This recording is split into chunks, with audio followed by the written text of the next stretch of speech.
Hello friends, स्वागत है आप सभी का हमारे इस यूट्यूब चैनल विपुल एकेडमी पर। आई होप आप सब बढ़िया होगे, मस्त होगे, तंदुरुस्त होगे, पढ़ाई भी बढ़िया करके कर रहे होगे।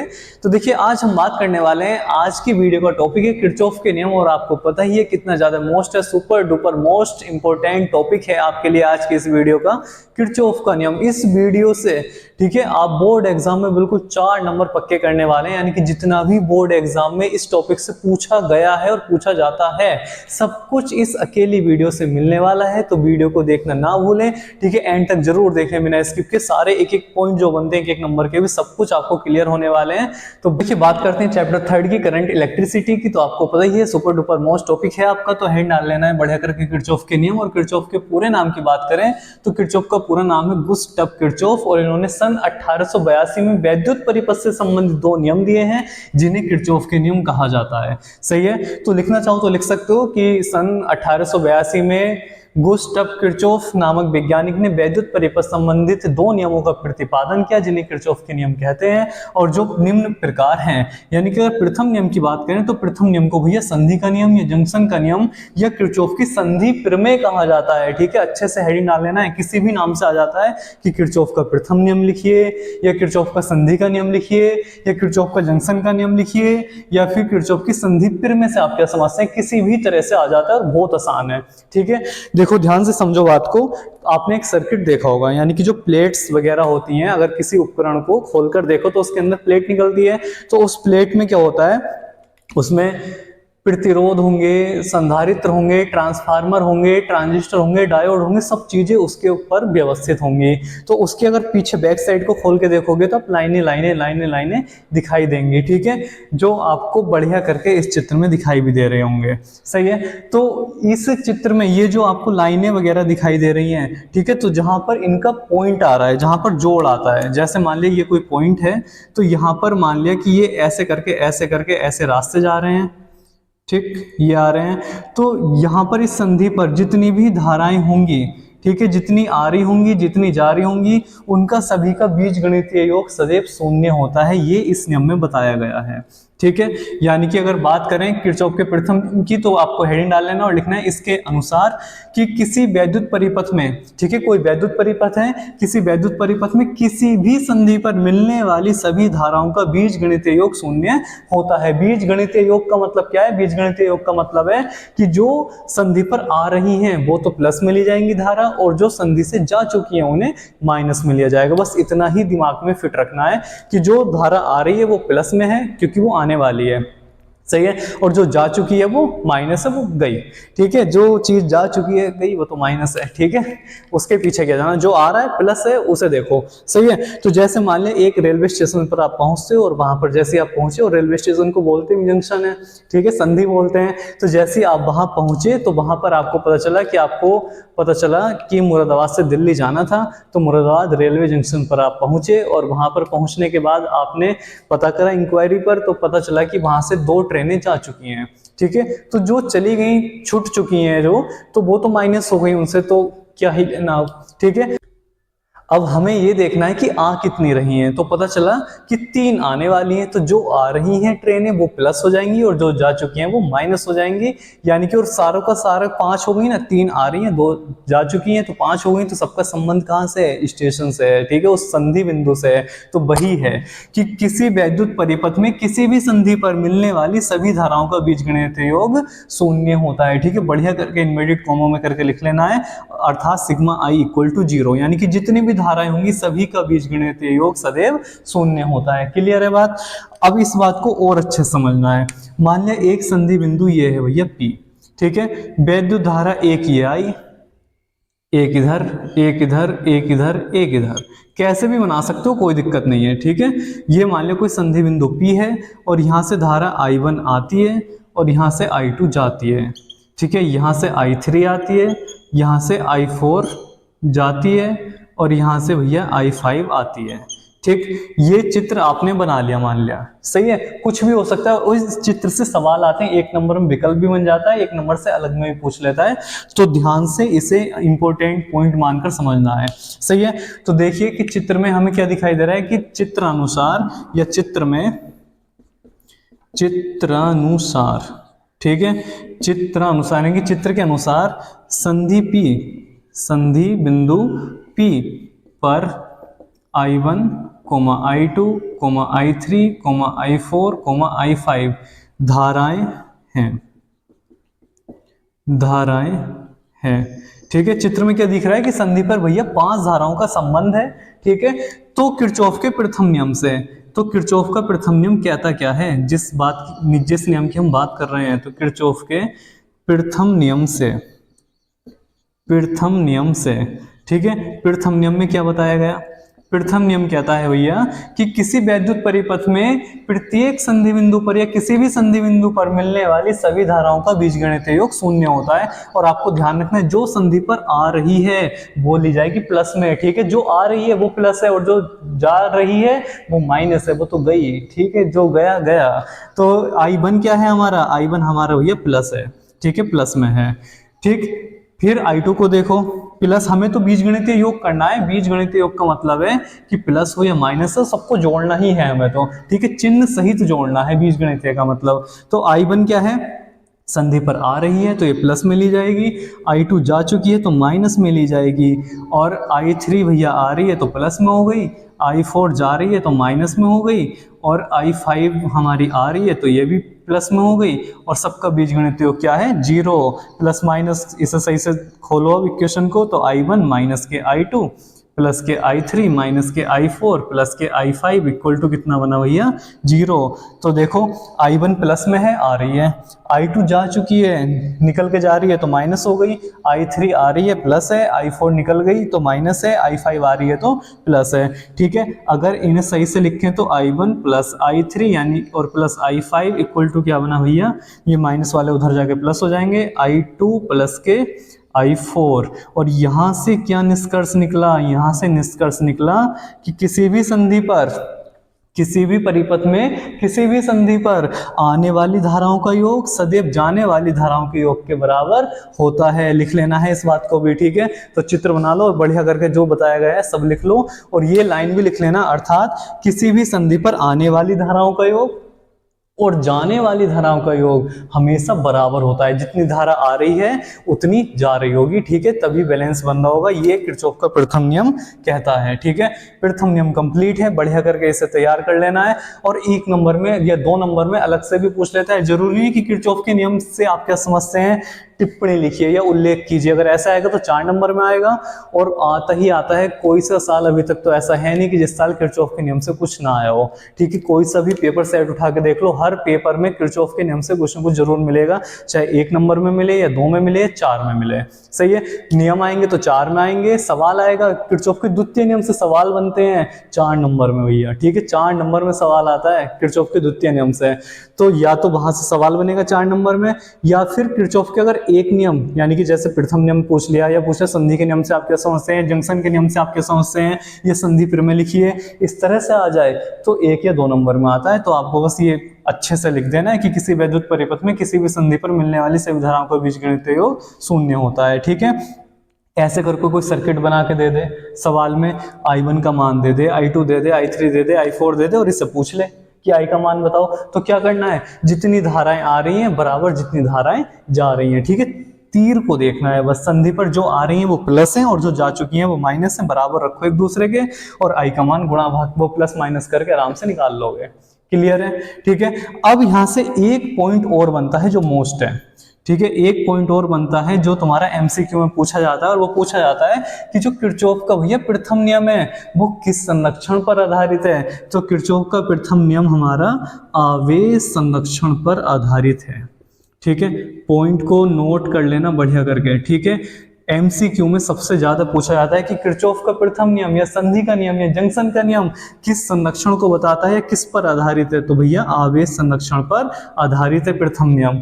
ठीक है, प्रथम नियम कंप्लीट है, बढ़िया करके स्क्रीनशॉट ले लो, अपनी नोटबुक में बढ़िया करके नोट कर लो, और छपेगा जरूर एग्जाम में। ठीक है, कुछ ना कुछ जरूर छपेगा यहाँ से, और छपता है, बढ़िया करके तैयार करना है, बिल्कुल दिमाग में फिट करके। ठीक है, किरचॉफ का प्रथम नियम खत्म। अब बात करते हैं किरचॉफ के द्वितीय नियम की। देखिए अगर बात करें किरचॉफ के द्वितीय नियम की, तो द्वितीय नियम को बोलते हैं बोल्टता का नियम या किरचॉफ बोल्टता संधि नियम या बोल्टता संधि नियम भी कहते हैं। सही है, घबराने की जरूरत नहीं है, ठीक है, बहुत आसान है भी। इसके अनुसार, ठीक है, हेडिंग डाल लेना आपको बढ़िया करके, द्वितीय नियम या बोल्टता का नियम या वोल्टेज संधि नियम। ठीक, इसके अनुसार कि किसी वैद्युत परिपथ में प्रत्येक बंद पास का मतलब लूप में कि वैद्युत वाहक बल तथा विभव पतन का बीजगणितीय योग शून्य होता है, अर्थात sigma v equal to 0, inverted comma बंद। एक एक लाइन की परिभाषाएं हैं, ठीक है। वहां क्या है कि वहां बीजगणितीय योग, धाराओं का बीजगणितीय योग शून्य है, और यहाँ पर वैद्युत वाहक बल और विभव पतन का बीजगणितीय योग शून्य है, ठीक है। अब इसे भी सर्किट के द्वारा समझना है, और इसका जो सर्किट है वो बहुत ज्यादा इंपॉर्टेंट है, वहीं से सवाल आपको 4 नंबर में अकेला बनता है। तो देखिए मान लिया एक बैटरी है यानी कि सेल है, और ये एक प्रतिरोध है, ठीक, और एक ये सेल है, एक ये प्रतिरोध है। ध्यान से समझते रहना है, उसे अच्छे से लिख लेना बढ़िया करके अपनी नोटबुक में, और यहां इसे ध्यान से समझो। ये आपका मान लिया E1 है सेल, ये है E2, और यहां पर R3 नाम का प्रतिरोध लगा हुआ है, यहां R1 है, यहां R2 है। क्लियर है बात, ठीक है। जो बड़ा वाला डंडा होता है वो भैया प्लस होता है, छोटा वाला माइनस होता है, ठीक। जो बड़ा वाला डंडा है वो प्लस होता है, छोटा वाला माइनस होता है, और जो वैद्युत धारा चलती है वो हमेशा प्लस टर्मिनल से ही चलती है, बड़े वाले डंडे से चलती है, इस बात को ध्यान रखना, ठीक है। तो 1 की बात कर रहे हैं तो यहाँ से I1 चली, यहाँ से I2 चली, बस ध्यान से समझते रहो बात को। अब क्या होने वाला है, इनके पॉइंटों के नाम दे देते हैं, A B C D, ठीक है, E F, सही है, इस तरह से नाम दे देते हैं कुछ भी। अब जो वैद्युत धारा है, जो वैद्युत धारा आपको I1 और I2 दिखाई दे रही हैं, तो ये वाली वैद्युत धारा चल के भैया इधर आई होगी, और ये वाली धारा भी इधर आई होगी, और जब ये संधि बिंदु B पर मिली होंगी तो ध्यान करो किरचॉफ के पहले नियम से क्या हो गया होगा, I1 इधर से आई, I2 इधर से आई, दोनों क्या हो गई होंगी, दोनों संधि बिंदु पर आ रही हैं। तो दोनों आ रही हैं तो आने की वजह से क्या हो गई होंगी, ऐड हो गई होंगी, और ये ऐड होके कहाँ चली गई होंगी, I1 प्लस I2 कहाँ आ गई होंगी, ये दोनों की किस में आ गई, R3 में आ गई होंगी, और ये फिर यहाँ से होती हुई फिर वापस गई होंगी। तो जो 2 है वो 2 में चली गई होगी, और जो 1 वाली है वो 1 में वापस आ गई होगी। सही है, ये सर्किट आपका बनके तैयार है, और इसमें मान लीजिए एक बंद लूप ये है और दूसरा बंद लूप ये है, ठीक। तो बस ये आपको लिखना है बढ़िया करके कि किसी वैद्युत परिपथ के, कोई वैद्युत परिपथ है, उसके बंद पास या बंद लूप में वैद्युत वाहक बल और विभव पतन, और उसमें विभव पतन कितने का हो रहा है, उसका बीजगणितीय योग सदैव शून्य होता है, अर्थात सिग्मा v इक्वल टू 0 करना है। फिर आपको एक चित्र बनाना है बढ़िया करके, और इस चित्र में देखो अब हो क्या रहा है, ठीक है। इस चित्र में अगर बात करें बंद पास फर्स्ट की, ठीक है, लिख लेना है पहले चित्र के बारे में कि माना E1 व E2 दो सेलों को जोड़कर एक वैद्युत परिपथ पूर्ण किया गया है, जिनके प्रतिरोध क्रम से R1 व R2 हैं, और जिनमें प्रवाहित धाराएं क्रम से I1 व I2 हैं, ठीक है। R3 प्रतिरोध में धारा I1 व I2 प्राप्त होती है किरचॉफ के पहले नियम के अनुसार। कैसे कि भाई I1 इधर से आई, I2 इधर से आई, दोनों कहाँ आ रही हैं, इस संधि बिंदु B पर हमारी मिल रही है, ठीक है। I1 इधर से आ रही है, I2 इधर से आ रही है, जब दोनों एक बिंदु पाएंगी, दोनों आ रही हैं, तो वो ऐड हो जाएंगी, और ऐड होकर कहाँ आ गई, यहाँ आ गई, ठीक है। I1 प्लस I2 इधर आ गई भैया, ठीक है। तो अब क्या लिखना है आपको कि अगर बात करी जाए बंद पास फर्स्ट में, ठीक है, यानी कि जो पहला वाला बंद पास है, अगर इसकी बात करें तो इसे छिपा लेंगे, और इतने की बात कर रहे हैं बस हम। तो इतने में क्या दिखाई दे रहा है हमें क्या दिखाई दे रहा है कि एक सेल है, और यहाँ से वैद्युत धारा निकली है E1 से, तो वो इसका विभव कितना हो जाएगा, E बराबर कितना होता है, I इंटू R, ठीक है। तो E के द्वारा जो वैद्युत धारा गई है वो इस वाले के साथ कौन सा जुड़ा हुआ है, ये वाला जुड़ा हुआ है, तो E इक्वल टू कितना हो गया, I इंटू R होता है। बन की बात हो जाएगी जब बन की बात होगी, तो इक्वेशन नंबर फर्स्ट बना लेते हैं। ऐसी बंद पास में एक दूसरा सेल है E2 नाम का, ठीक है। तो E2 को अगर देखें तो यहाँ क्या हो रहा है भैया, तो यहाँ पर क्या हो रहा है कि यहाँ पर इससे I2 निकल रही है और ये घूम फिर के I2 किस में आ रही है, इसके साथ जो प्रतिरोध R2 जुड़ा हुआ है उसमें आ रही है। तो I इक्वल टू होता है I इंटू आर, या V बराबर I इंटू आर, V के स्थान पर E चल रहा है। ठीक है, सेलों की EMF की बात कर रहे हैं हम। तो यहाँ 2 है तो ये 2 हो गया, समीकरण नंबर 2 बन गई। ठीक है, यहाँ तक कोई दिक्कत नहीं। अब बात करें E1 माइनस E2 की। E1 माइनस E2 जो बंद पास में हमें दिखाई दे रहा है कि एक धारा ऐसे आ रही है, एक धारा ऐसे आ रही है, दोनों धाराएं आमने सामने हो रही हैं एक दूसरे के। तो ये भी बात आपको ध्यान रखनी है कि अगर किसी परिपथ में दो धाराएं आमने सामने हों, I1 और I2 एक दूसरे के सामने हो जाएं, तो उन्हें हमेशा माइनस करना है। ठीक है, यानी कि उनका जो परिणामी धारा आएगी वो क्या आएगी, I1 माइनस I2, यानी कि बड़े में से कम को घटा लेना है। अगर ये हुई पहली कंडीशन। दूसरी कंडीशन इन सवालों के लिए, अगर दोनों धाराएं सेम डायरेक्शन में जा रही हो, I1 I2 दोनों एक जगह जा रही हो, तो उस समय क्या करना है, तो उस समय धारा को जोड़ देना है, I1 प्लस I2 हो जाएगी। ठीक है, ये बातें आपको ध्यान रखनी है। ठीक, 2 पॉइंट है, अगर धाराएं आमने सामने हैं तो घट जाएगा, और यदि धारा एक डायरेक्शन में जा रही है तो वो ऐड हो जाएंगी, जुड़ जाएंगी। तो यहाँ पर क्या हो रहा है कि भैया I1 तो हमारी ऐसे आ रही है, I2 ऐसे आ रही है, दोनों एक दूसरे के आमने सामने हो गई। तो यहाँ पर हम इन्हें क्या कर लेंगे, घटा लेंगे, माइनस कर लेंगे, और ये कितना हो जाएगा, I1 R1 minus I2 R2 हो जाएगा, और ये बन गई समीकरण नंबर ए। सही है, समीकरण नंबर ए हमने यहाँ पर बना ली। फिर अब क्या करना है, अब देखो बंद पास सेकंड में, अब आता है हम बंद पास सेकंड में। इसमें क्या हो रहा है भाई, देखो ध्यान से, बंद पास सेकंड में क्या दिखाई दे रहा है, इसमें एक ही सेल है बस, E2 वाला। अब इसे छिपा लेंगे। ठीक है, अब E2 वाला एक ही सेल है, और इससे धारा ये चली, और यहाँ पर आकर धारा हो गई डबल, I1 प्लस I2 हो गई है, और वो किस में गई है भैया, तो V बराबर यानी कि E बराबर I इंटू आर, तो I के स्थान पर है अब I1 प्लस I2, यानी पूरी धारा है I1 प्लस I2, और गई किस में है, R3 में गई है।